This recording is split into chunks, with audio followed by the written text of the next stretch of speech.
Austin Faith Dialogue, a public affairs program at the crossroads of religion and life. A series of programs highlighting the social and cultural interaction between the worshiping and larger communities in and around the capital city. Austin Faith Dialogue is brought to you by the Austin Area Conference of Churches in cooperation with KTBC.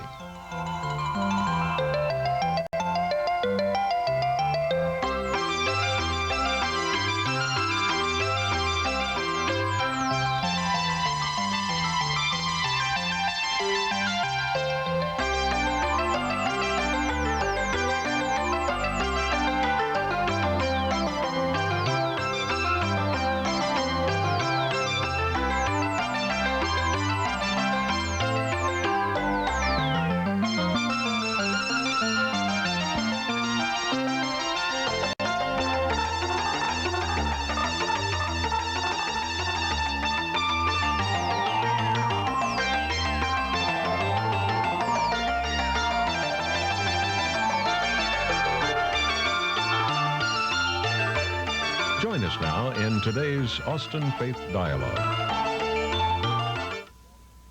Hello. Welcome to the Austin Faith Dialogue. The program is sponsored by the new ecumenical organization, the Austin Metropolitan Ministries, and the television station KTBC, Channel 7 Austin. My name is Dick Hudson, deacon at St. Louis Catholic Church in Austin, and the host of the show today. Today's topic, we will deal with business ethics. We will explore how business ethics affects our business community and our daily lives. But before we get too far ahead, let's take a look at the word ethics. It comes from Greek, ethos. The definition is surrounded and pointed to the word character. And we'll be looking at as the character of business in business ethics. I'd like to share with you a quote from Anne Frank's diary of a young girl, when she said, "By thinking, no one can get worse, but only can get better." We'll be addressing thinking as it relates to ethics. The second quote that I'd like to characterize our program today is John Akers, chairman of IBM, in a letter to IBM employees on business conduct, says to his employees, "In the future as in the past, IBM's fine reputation is largely in your hands. And I am confident you will keep what you've already done so much to earn." To explore this subject of business ethics today, we have with us a couple of persons today from the greater Austin area. Ed Adams, manager of external relations of IBM, and Professor Bob Solomon, professor of philosophy, as well as in the School of Business, the University of Texas here at Austin. He's also the co-author of a book, It's Good Business, as well as a consultant. Welcome. Thank you. Pleased to be here. It's an interesting and a challenging and sometimes a misunderstood subject when we use the term ethics and then wrap it into the subject of business. But I think you made a point in your book, Bob, if I can refer to you as Bob, that I thought was extremely good. And it was interesting about how you started that process. Very early on, you said that something to the effect that business really couldn't exist unless some very fundamental business ethics existed. I'm always surprised when I say that I do business ethics. I still get the old terrible joke, well, isn't that a contradiction in terms and so on. But I point out to people that, can you imagine any business transaction whatsoever if there weren't some sort of trust, some sort of implicit contract, some sort of, if you like, assurance attached to it? You couldn't sell unless, if I were selling you this book, I would make sure I had the money in hand before I let go of it with this hand, because everything would be up for grabs.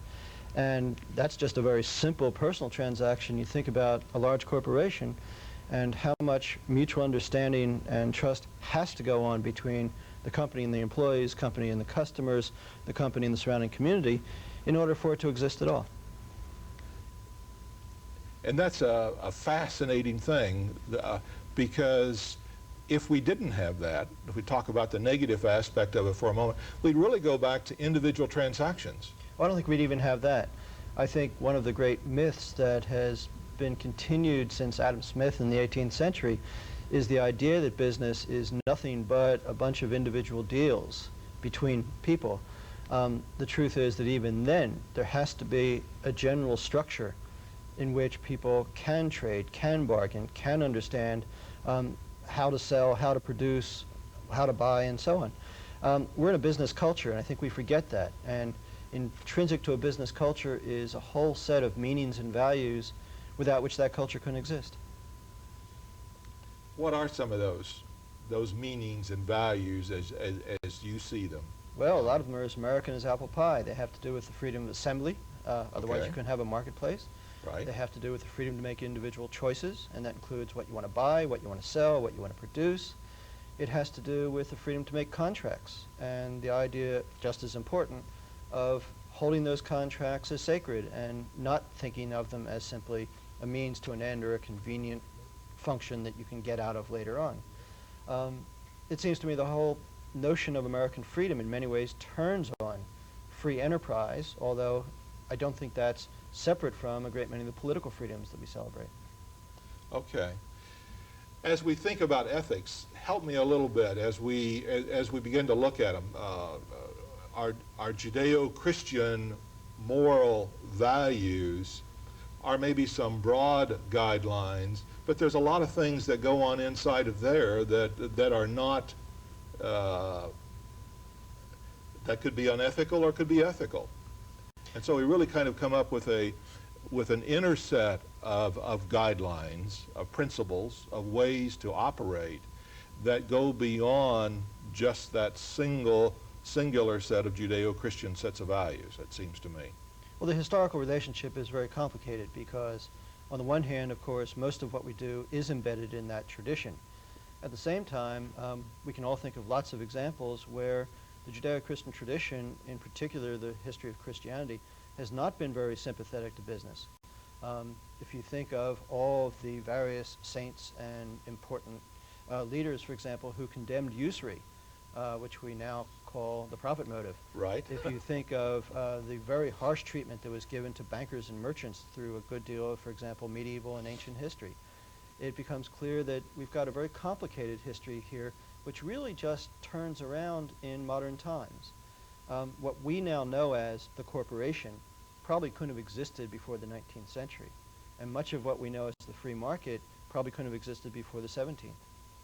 So you really suggest that there's really an evolution going on in our thinking, in what we understand, in ethical behavior, in even our moral behavior, what we consider to be moral or immoral. And the one that comes to me is the idea of usury. Well, I always try to tell the people that I work for that instead of thinking of business life as something which is firmly ensconced and inalterable, they should think of it as a grand experiment that's only been going on for a few hundred years, and the final figures aren't in, whether it works or not. That's interesting. You had a quote in your book in one of the earlier chapters from Benjamin Franklin. Do you recall that at all? Well, I've thrown around so many quotes from Franklin, I'm not sure. Let me skirt around it by saying that Franklin was one of those figures who was of crucial importance in America because he represents the Puritan ethic, which put a great deal of value on such virtues as thrift, which again would not have been thought of as a virtue at all. It would have been considered miserliness a few centuries before. So Franklin, I think, is a very interesting pivotal figure in the birth of American business as we know it. Okay. Ed, you work for a very, very large company, and as John Akers states, that while the principles of IBM have certainly come down, it is the living out in the day-to-day way that the employees shoulder a tremendous responsibility in the day-to-day business conduct of IBM on an ethical basis. How does IBM communicate that story to its employees? Yeah, most of our employees, those who are exempt, essentially those employees who are in a category which we call exempt, which means that they are not subject to getting overtime pay, for example. All of those employees have to review annually a guideline, a book called Principles and Guidelines, Business Conduct Guidelines and Principles. In addition, certain other employees who may find themselves in positions by nature of their work, for example, facilities coordinators, for example, that will work with contractors, etc., are review this book on an annual basis and certify that they have read it and understand it. And we will assist them in getting to understand those. And that book deals with such things as insider trading, gifts and entertainment, kickbacks, conflicts of interest. And this is very important because it affects how we deal, how we appear to deal with our suppliers, to ensure that there is a fair and level playing field for all of our suppliers, to ensure that we honor such things as privacy, to ensure that even the appearance of a conflict of interest does not take place. And we've just been through that season, that Christmas season, that would suggest where many of those things come up in a very topical kind of way. Sure. But clearly the business world as a whole has been shocked over the last couple of years with insider trading and preferential information and taking advantage to where one has really an honest-to-gosh conflict of interest. What do you see from what you know in IBM, and you see the Austin area becoming more high-tech? IBM has experienced that in various parts of the country, in California and in the East. Can you see anything unique in here relative to the demands that's going to place on society because of the high technology that we're getting into here? Yeah, Dick, I see a lot of ethical issues associated with high technology. Like what? Help me. Well, let's, for example, the relationship between an employer and the employee in terms of dealing with proprietary information. We're in a world now where we're dealing with intangible objects. I mean, you hear the cases where someone might steal a chip and take it out of a company, off the premises of a company. But now we're talking about intellectual property. We're talking about strategies. We're talking about software. We're talking about ideas. And there is an obligation that an employee has to its employer. On the other hand, there are many temptations external from other companies which would profit greatly from having possession of this information. So there's a tightrope. There's a tightrope where you have the ethical responsibility of the employee to treat that intellectual property of his employer in a very ethical and honest manner. On the other hand, the company has an obligation to that employee, that employee has the freedom to use his or her skills and talents at another employer. And so you have the conflict of just how much demand does that company place upon the freedom of that employee to leave and practice his or her skill elsewhere. So as I would look at that employee, let's just look at it for just a moment, Bob. Whether you're with IBM or whether you're as the corporation at large, there are some rights that an individual has within a corporation, and those rights need to be protected. And in the same way, by protecting those rights, I don't want to say in a tit-for-tat kind of way, I think that if you protect my rights, I feel equally a responsibility to protect the rights that I have been given access to. Is that a fair? Yeah, I think Ed's example raises some very fascinating questions about the whole nature of the company-employee relationship these days.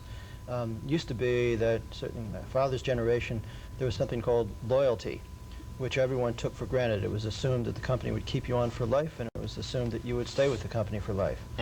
Now, what's happened in the last several years with a lot of very bright young MBA students and this phenomenon of so-called fast-tracking, that can't be assumed anymore, and companies under pressure now don't feel that sense of obligation to a great many of their employees anymore. Now, that means that the notion of loyalty has to shift gears. And I think where it shifts is exactly in the kind of concern that Ed has here, and that is because all of a sudden there are a new set of obligations which weren't so involved in other previous forms of enterprise.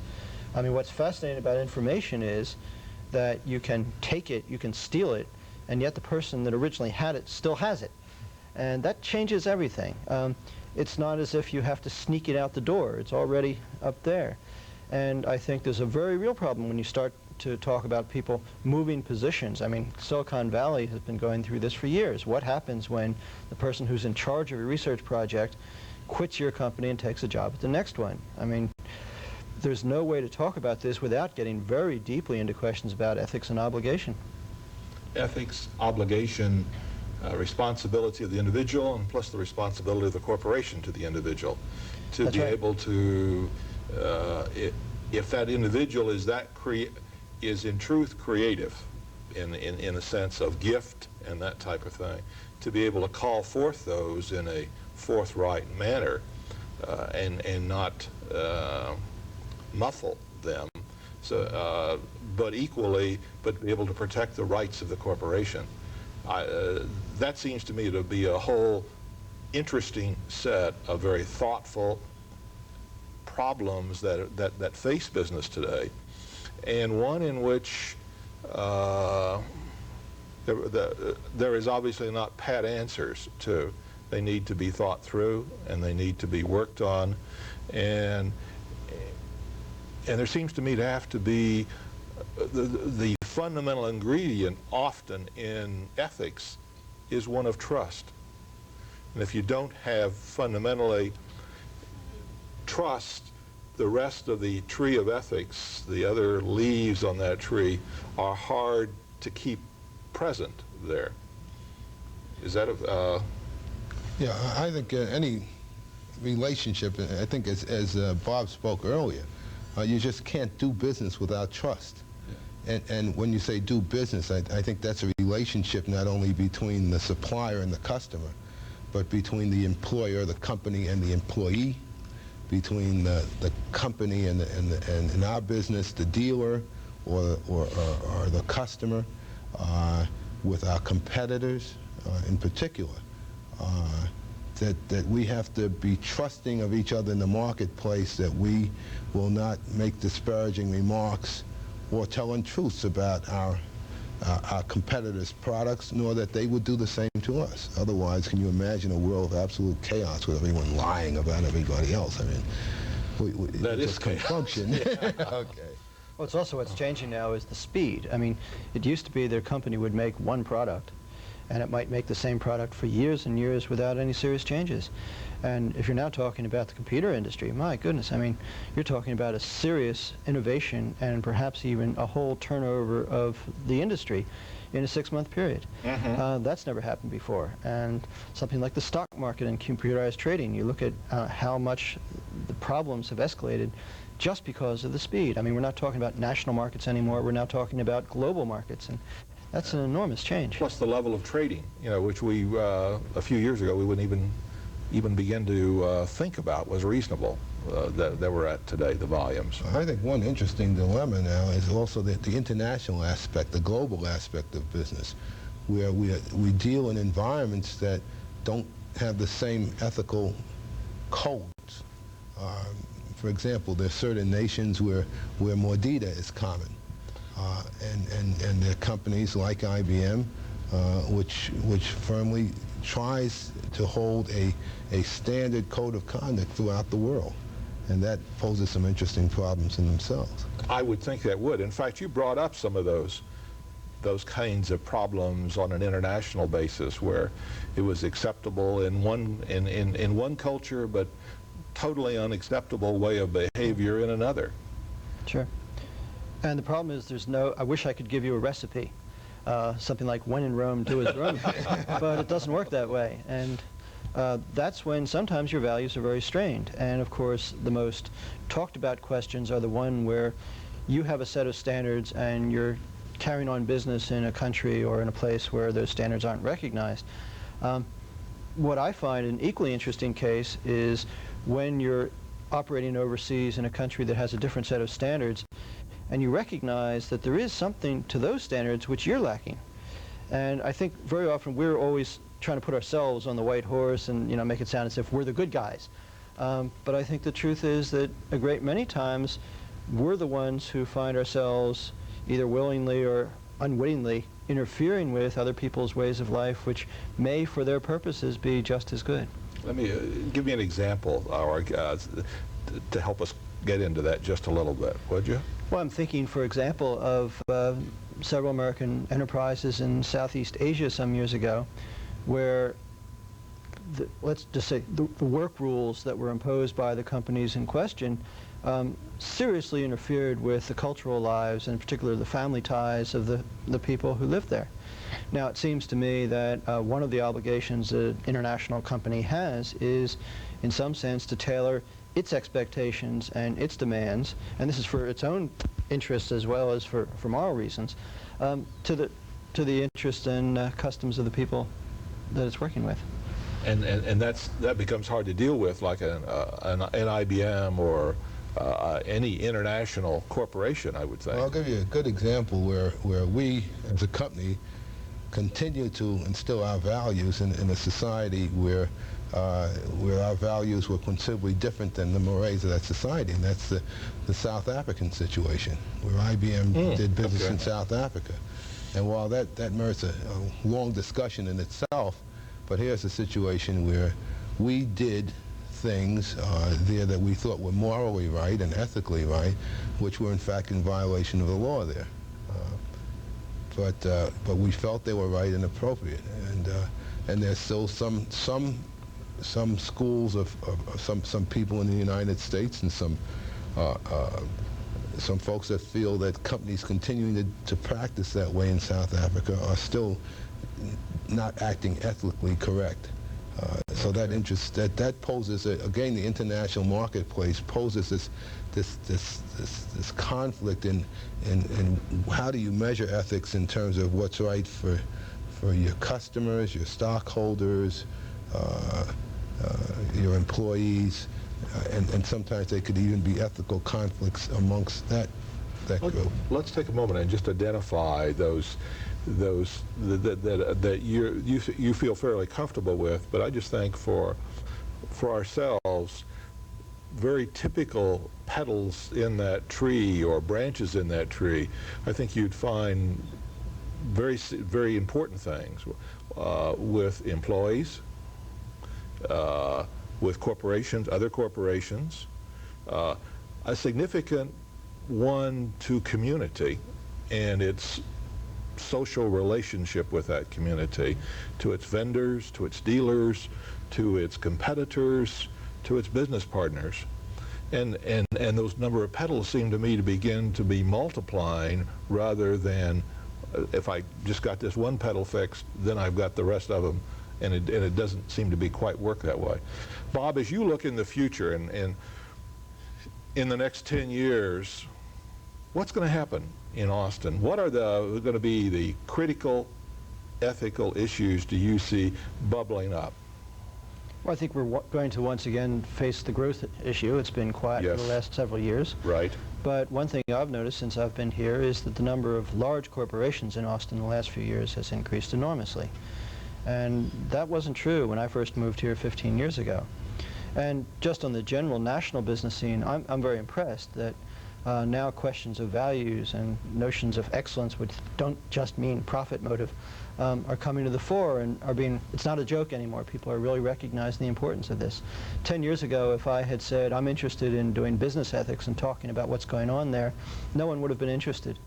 And now I'm finding that corporations in general are beating their way to my door. It's terrific. That's encouraging. To me, that says that we are going to be better prepared, hopefully, and better armed for what will be on our plate ahead of us.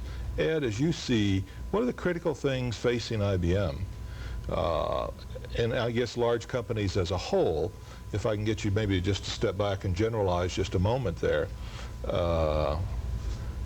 I would suspect that personal privacy issues are paramount, the things that are going to be happening along that in the next 10 years. Dick, I happen to have a distinct advantage. I also, besides working for IBM, I'm a member of the Board of the Chamber of Commerce and also represent IBM on several state business associations. Okay. And we're all faced with the problems, some social problems in today's society have impinged upon business, and they're going to be big issues from an ethical point of view. And I think drugs is a significant issue, and this whole issue of drug testing. And that brings into play ethical values like privacy, due process, rehabilitation rather than punishment. We have other issues like AIDS. How do you deal with employees with AIDS? How do you education in terms of AIDS? And I think those are some significant issues that are going to face the business community in the next 5 to 10 years. Those are critical but realistic things that we face and that will have to be stepped up to. I think it's interesting to note that we're talked about business, and I think we've only mentioned the word profit once or twice here, per se, in that the whole idea that business exists and can exist based on ethical issues, and that it almost seems that profit, rather than the demanding one, can also just be the underlying one. And as we conclude today, as we draw really as a close today, I hope that looking at it, we get a better meaning for the term business ethics, particularly as it applies to the greater Austin area. I want to thank our panel, the viewing audience, and invite all of you to join us next week as we continue the Austin Faith Dialogue series, when our topic will be the Presbyterian faith tradition. Good day.